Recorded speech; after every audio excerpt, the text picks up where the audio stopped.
I'm Rabbi Justice Baird. And as a rabbi, people often ask me, Rabbi, why do you Jews think you're so special? Do you really think that you're the chosen people? I think this is a good question. The understanding of chosenness in the Jewish tradition is really about God's relationship to the Jewish people. And in order to understand that relationship, we have to go back to Abraham. Now, Abraham is considered by many to be the father of the Jewish, Christian, and Muslim traditions. Now, Abraham had two sons.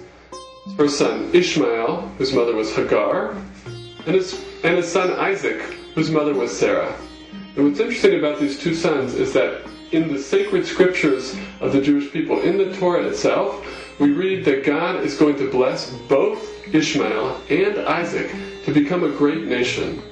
And in fact, the Hebrew phrase for great nation, Goy Gadol, is exactly the same when it's used for Ishmael and for Isaac. In other words, from the earliest sacred Jewish scriptures, we learn that yes, God has a special, unique relationship with the Jewish people, but that relationship is not exclusive. Jews learn from our earliest teachings that God has unique relationships not just with the Jewish people, but with many other peoples as well. This teaching, for me, is not just a religious teaching. It's also a very personal teaching. My wife and I, we have two sons. Actually, they're twins.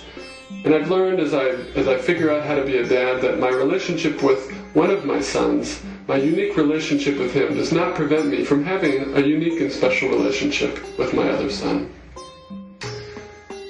God is much bigger than any one religious tradition. There's no way that a single religious tradition, no matter how ancient it is, can capture everything about the divine. We read in the book of Genesis that we humans were created, B'Tselem Elohim, in the image of God.